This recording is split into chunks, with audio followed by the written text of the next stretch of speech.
Welcome to a wedding podcast, and this is episode 3?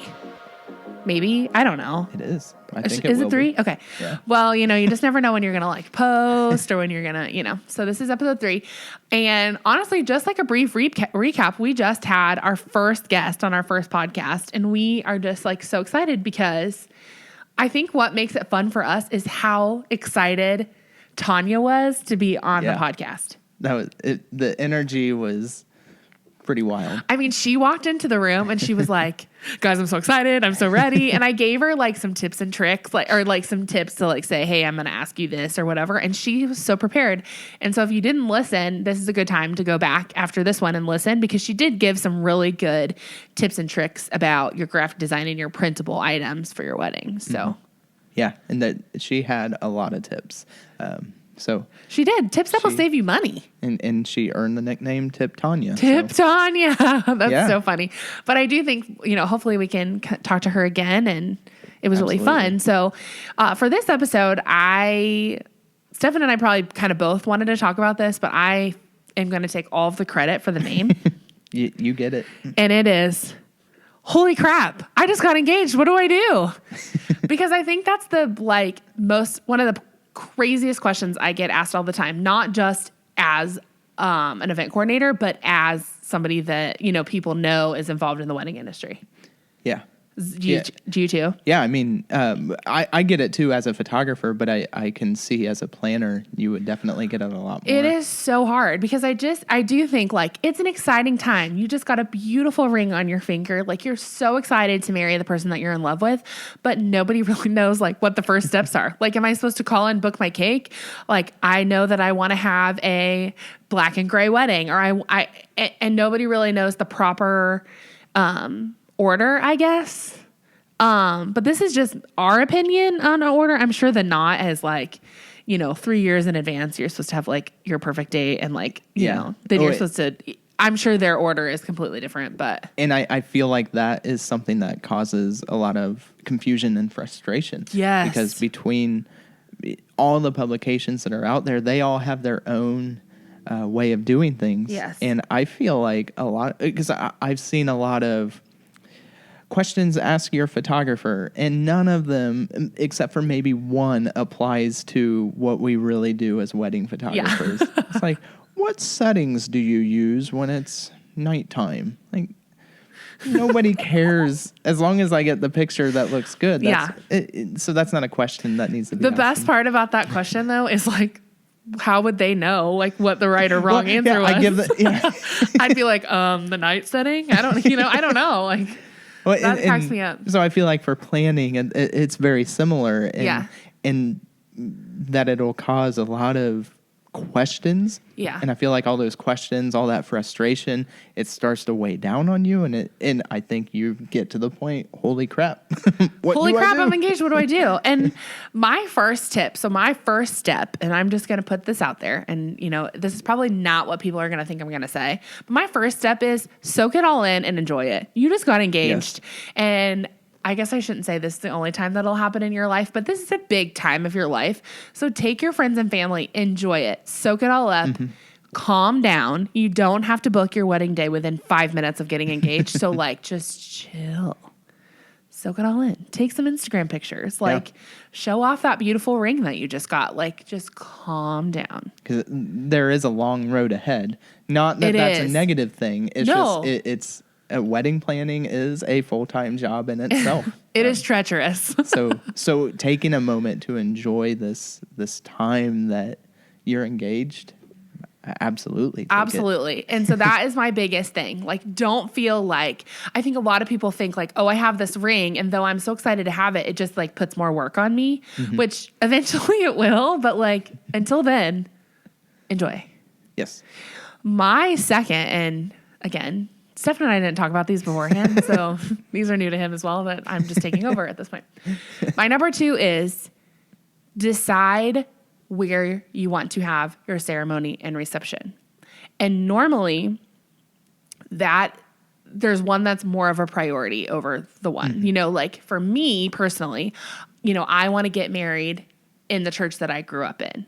So that would be the first place that I would call. And then the reception, may be where I fill in. But that might be something different for somebody else. Like maybe they have their heart set on a certain venue. So call them first and get their dates that they're available. Do not set your date without talking to them first, because you will get a rude awakening. Not always. I mean, sometimes you're pleasantly surprised and you're like, we were just talking about this, the hot date, 10-10-2020. Everybody wants 10-10-2020. So if you want that date, you better be pretty flexible with where you want to have it, because it's probably going to be full. Correct. But if you have your heart set on a certain venue, talk to them first, get their available dates, and then start your research from there. Do you agree with that? I do. I think the venue is absolutely the first thing that you need to book, because that does determine when your wedding is going to be. I mean, it does. Because most people do have priorities of either where they're getting married or where the reception is. And, everything else you can, cakes, flowers, photographers, video, everything else there is so much available. Yeah. Like if you have a specific location for a venue, that's the only venue that's going to offer exactly what you want. Exactly. And I think this is also a seasonal thing too. Like if you have your heart set on getting married in the fall, I know fall is like where everybody wants around where we live in Effingham, Illinois. That, has a little bit of a factor in it too. So the tip number 2 or timeline number 2 is picking that venue. And then after that, I think you can pick your date. Yes. I mean, there's just so many unknown factors, but also if you have your heart set on a specific vendor, then you need to include them in this conversation. Correct. So if you are like, I want to get married we're looking at it right now. So I'm going to say, I want to get married at the convention center on this date, and I want Steffen Harris Photography to be my photographer. You've got to really be flexible with what your date is. And I just booked somebody recently that's how they did it. The venue, they had 2 or 3 days available. And so then they met with me and they presented those dates to me, and they said, of these days, do you have any of them available? And I had 2 of them available. And there was a date between those 2 that they would prefer to have. But they would have booked the other one if that was my only available day. Gotcha. So that It's as crazy. a vendor is a huge honor. Absolutely. Because, any couple that wants you that badly is just... Yeah. It's pretty special. Yeah. I think there also can be a lot of noise too when it comes to picking your date, because, you're like, okay, I'm just going to keep using 10-10-20-20 because it's on my mind, but I want 10-10-20-20. Well, my Aunt Bertha's wedding anniversary is 10-10, and my, best friend's boyfriend's birthday is 10-11, and you just can't let all of that be a factor in that, because yes, those are special days for those people, but your day is going to be special to you and your, significant other. So I just feel like that's kind of a hard thing, because, mom's saying this day and dad's saying this day and grandma wants you this day. Yes, you have to factor in all of your family and your friends, but really it is your day. It's going to be special to you regardless if it's Uncle Jim's birthday. It's your day. And that kind of goes from what we were talking with Tanya about, if you listen to the episode to our 2. Last episode 2. Making the day your own. Because there will be a lot of outside voices telling you what you should and shouldn't do. But ultimately, it is your day. Yeah. And I feel like the quickest way to regretting something of your day is doing what everybody else tells you to do. Yes. Because a year to 5 years later, you're going to look back and I wish I would have done this my way. Yeah. And yeah. Ultimately, you're married. That's the end goal. Absolutely. That's something I say a lot. You do want to look back and know that was your day. Yeah. So definitely. And then holy crap, I'm engaged. What do I do? I just really want to say that 500 times. I told them I was going to, and I've only said it 3. I also think then there is a priority list of vendors and how you book them. Now, these other vendors are probably going to say, Katie, that's not right. But this is my own opinion. But I feel like you start with your photographer. And I say that because I feel like your wedding is a lasting memory, and a photographer can make or break that, or, you know, if you have a certain style or a design or aesthetic, you know, I think that's very important. And in this area, we do have a lot of photographers. We're very, very lucky, and a lot of very talented photographers. But again, I feel like that's a big part of the wedding. Yeah. Yeah, because that's the thing. That's the only part of the wedding that remains afterwards. Exactly. Not to sound cliche. No, but it's true. It is. It's true. Yeah. And then, you know, also, my other reason for saying a photographer is first is photographers usually take one wedding on one day. So if you're getting married on 10/10/2020, that's the one wedding they're going to take. Whereas like cake bakers, florists, transportation companies, there's several I'm not naming, usually take 3 to 4 or 2 to 3, you know, whatever they're comfortable of is. But so, you know, they can usually take more weddings that day. Correct. So the availability of them is going to be a little bit more flexible than what it would be with a photographer. I agree with that. Okay, so here we go. We didn't know what we were exactly like how we were going to do this. I am a photographer, but I do even video. I would kind of throw it in there as well. Ooh, video, yes, I agree with that. Depending on what you are wanting from your wedding day. Yeah. If visually you want everything captured and video is important to you, I would tie that in with photography. Yeah. Because it just like photography, it's the part that's going to tell your story years after the wedding. Yeah. Which is so trendy right now. And I'm going to kind of call Steffen out right now because this is something that I really appreciate about how he does his photos. And I'm not just saying like he's the only person that does this because he's not. But storytelling, I think, is huge. And it's so trendy right now, but it's a trend that will never go out of style. It's just really like gotten bigger in the last, I would say, 18 months? I think 2 so. years? The film style of photography has really come back. And I think when you had film-only photography, storytelling, it was a lot of pose stuff, but there was a purpose to the picture, and the purpose was telling that story. And I think, you know, it's kind of made full circle now with digital and even the look of film. But, I think storytelling is probably the number one reason why I am booked to shoot weddings, because we get the pose stuff, of course. That's the classic, the timeless pictures. You got to have, you know, when he kisses the bride and when, you know, you got to have it. But everything else, I mean, there's so much about a wedding day. Yeah. And it goes so fast. Yeah. And so telling that story, kind of slowing time down is super important. It is super important. And so that's why I really think that that's one of your highest priority items, you know, is I love that you incorporated videography because I honestly didn't even think about it. So I also would say your DJ or band is also pretty high up there. Your DJ or band can set the tone for your whole wedding.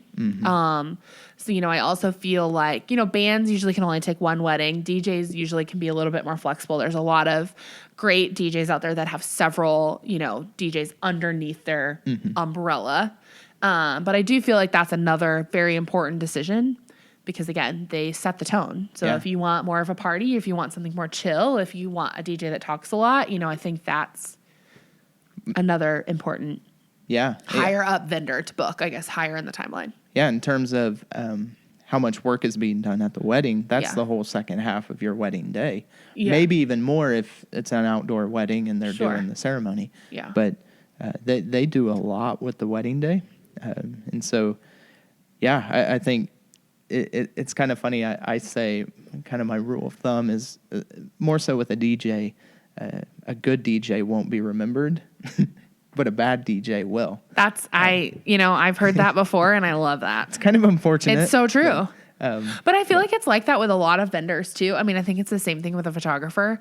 I'm going to call, not that I'm going to call Steffen out, but I did have a friend that got, that had her wedding. This was a few years back. And she went with a recommendation from her future in-laws of a photographer. And the photographer was not a wedding photographer. She'd done some, you know, like corporate things or, you know, just some family shoots. So she'd never done a wedding before, and she lost all of her pictures. So the only pictures that this girl has are the pictures that friends and family took cameras were a thing when she got married, or, and like Facebook and Instagram was a thing, but it wasn't big like it is now.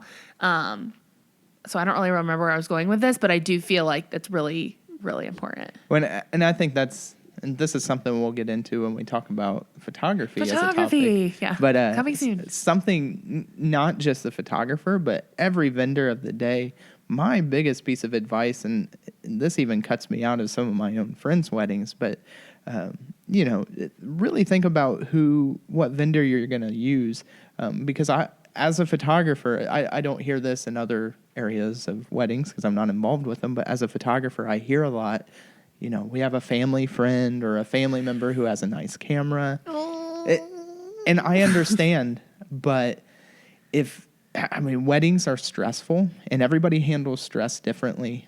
I do not stress. And so weddings to me aren't a big deal because they don't stress me out. But somebody who gets stressed out easily, if that's the person you're trusting to do photography or the music or the coordinating, it's really going to affect the day. So make sure it's somebody who is professional and really wants to do weddings because, there are new vendors, if it's your first wedding, you've never done a wedding, but it can be such a dangerous thing using a family friend or a family member for and it's hard to call that family friend or family member out on if they're doing something that you don't like, or if at the end you don't like, even if it's just like they baked a cake for you, or maybe they bought flowers and arranged them for you. Like, it's very hard to call them out.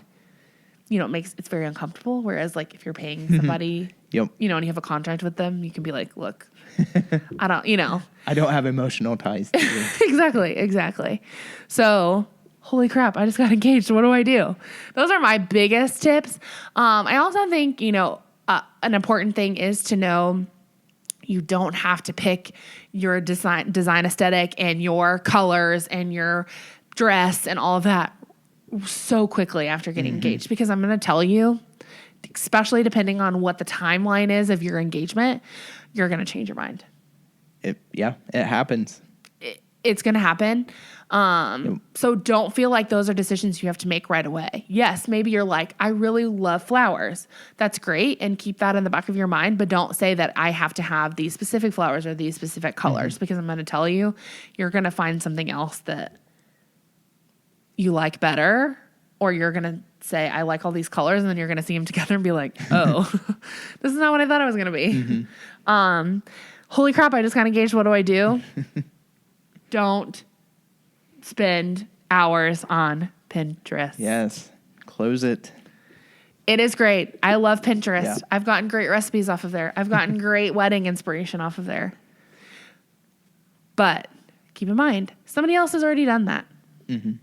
I mean, it's so hard because I do love Pinterest, so I really can't talk bad about it. But like, it's so hard when girls come to me and say, I saw this wedding on Pinterest. At first, that's like immediately I'm like, oh boy, what are we in for at this point?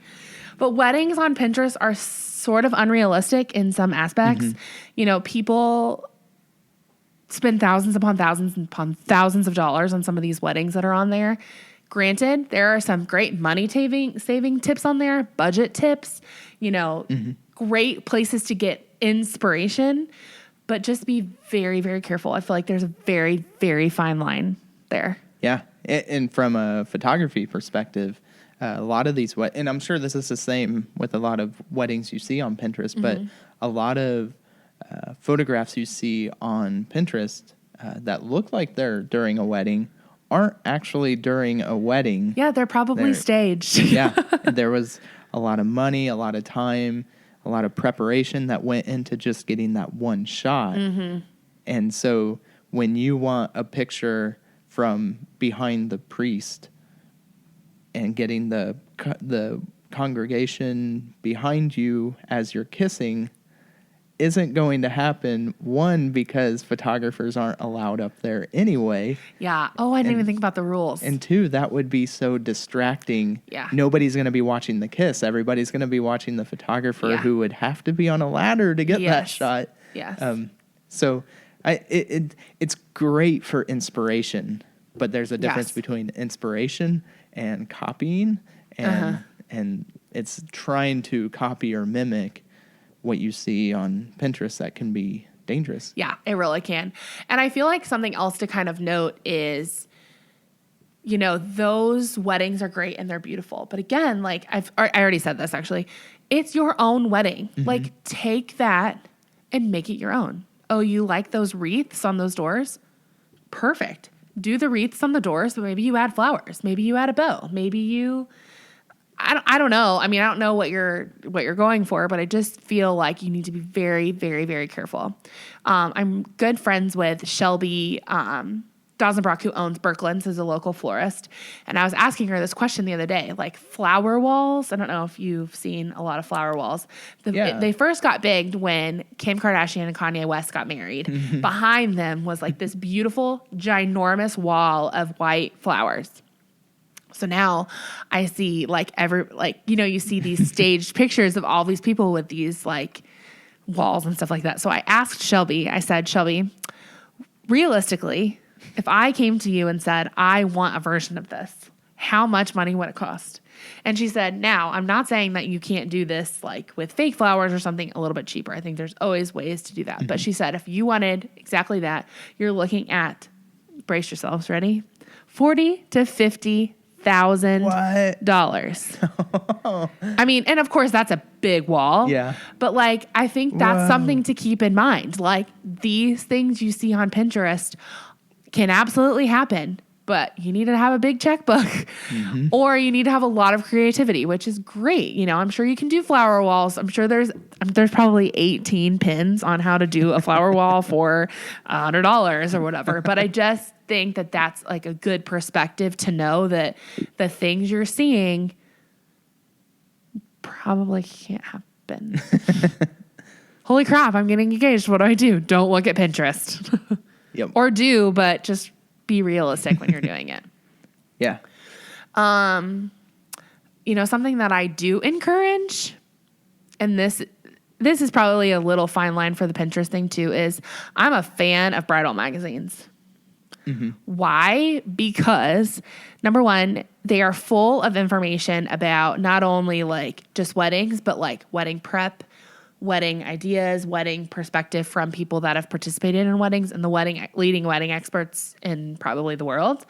But I also think that they are very upfront with saying how much things cost and how, you know, this certain flower only grows in this region or this, you know, and it also gives people out of the box ideas, but it's just a little bit less distracting, I feel like, than Pinterest.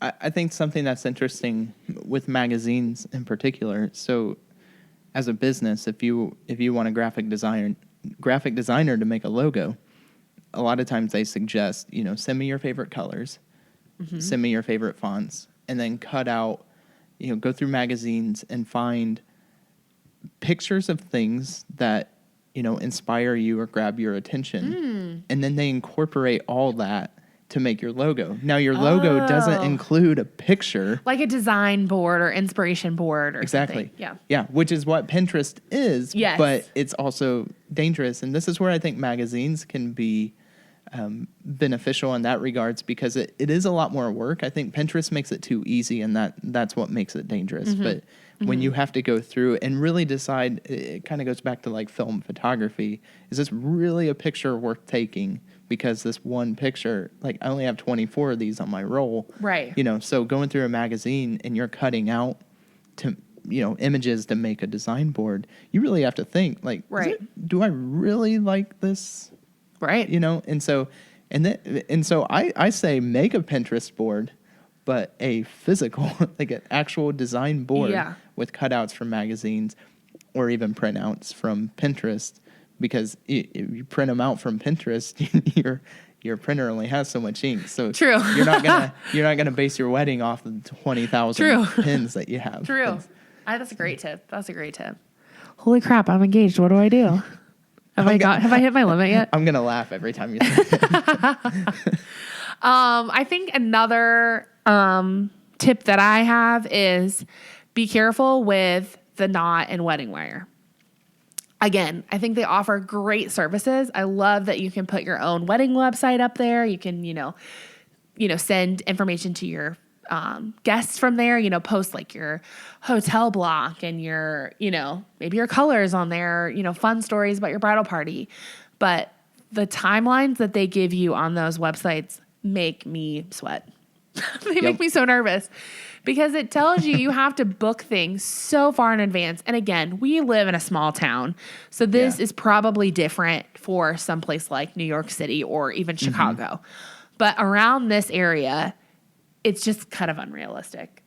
Yeah. As far as, a timeline and booking people, I mean, I've booked weddings a month in advance. Me too. I've booked weddings 2 years in advance. Yep. And so you do take a risk, the closer you get to your day, that day is not available. Sure. But, I mean, some of these, it's, and I think it is the difference between maybe a small town and a large city that has the one venue that everybody has to go to. Sure. And you're planning your wedding 5 years in advance. Right. Before you're even engaged. I think there are going to be some differences there that we aren't aware of. But Right. I think I feel like the Knot and other publications kind of follow that. Yeah, they And, follow the big everybody city needs to bride. Yeah.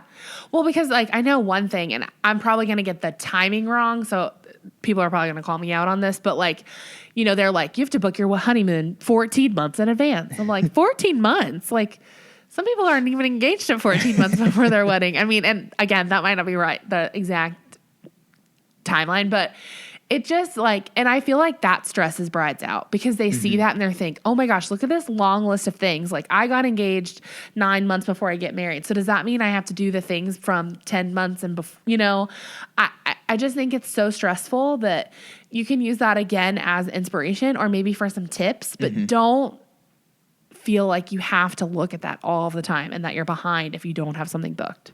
Yeah. And I think that, going into it with the right mentality, even what we're saying doesn't necessarily mean this is the right way for your wedding. Right. Maybe you want to book your flowers first because maybe you do. And that's fine. Right. In that regards, in that example, that you can book your flowers first anytime. Yeah, you can book your flowers anytime you want. We love flowers. They'll adjust to your day. Exactly, exactly. So maybe not the best example, but still, and so that would be, I think this kind of goes from your number one piece of advice is, write down exactly what's important to you before, even before looking for inspiration elsewhere. Yeah. Write down your wedding. This is what my wedding is going to look like. Yeah. This is the color. This is the type of flower. This is the type of photographer or the photographer we would want. Right. And then at that point, after you have everything down on paper, then I would suggest looking into your venue and then photographer or whatever. Completely agree. Because holy crap, I'm engaged. What do I do? Write it down. Write it down. And I feel like writing it down helps you slow down and kind of, not get overwhelmed with everything you have to do. Right. There's a lot. There's a lot. And it's a long journey. It is a long journey to plan a wedding most of the time. I mean, there's some that, again, they book it a month in advance. They get married. It's easy. It's done, whatever. But enjoy it. Don't freak out. I think, calm down. It's going to get done. It's going to be beautiful. And it's going to be a day that you will always remember and always cherish. So not getting stressed out in this first part and in the small details is going to be even more memorable to you. Yeah. And it should be a time that you look back on and enjoy the process of planning your wedding. Because the wedding is only one day. The preparation is 6 months. to 12, 15, 18 months. So it is a lot. And it will get a little bit stressful, but enjoy it because this is the only time you're going to do this, and it's right exciting. around the corner. Yeah, and it's exciting time, and it's for sure so exciting. And it comes quick. I mean, and we've all probably been on vacation. It's like the months leading up seem like they take forever. The vacation seems like you blink your eyes and you're back home. And it's like, oh, what happened? the wedding's even faster than that week-long vacation. Yeah. And this isn't really like a holy crap, I'm engaged, what do I do comment, but I will say this. Cherish every moment because it goes by in a blink of an eye. And there's going to be a time in your wedding planning when you say, I'm done with this. I want to get married tomorrow. I don't care. Yeah. It's normal. You will get through it. It is normal. Like just come, go out, enjoy dinner.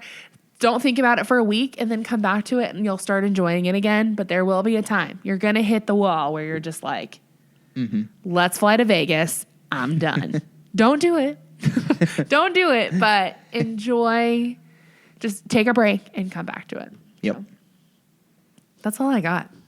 I think that's good. Woohoo! I'm telling you, for us winging this, I thought it was a really good episode. I liked it. Because holy crap, I got engaged. What do I do? Now you know what to do. And I mean, I guess we should say, first of all, congratulations on your engagement. And if you are just recently engaged, then you can continue to listen to us, hopefully, and enjoy.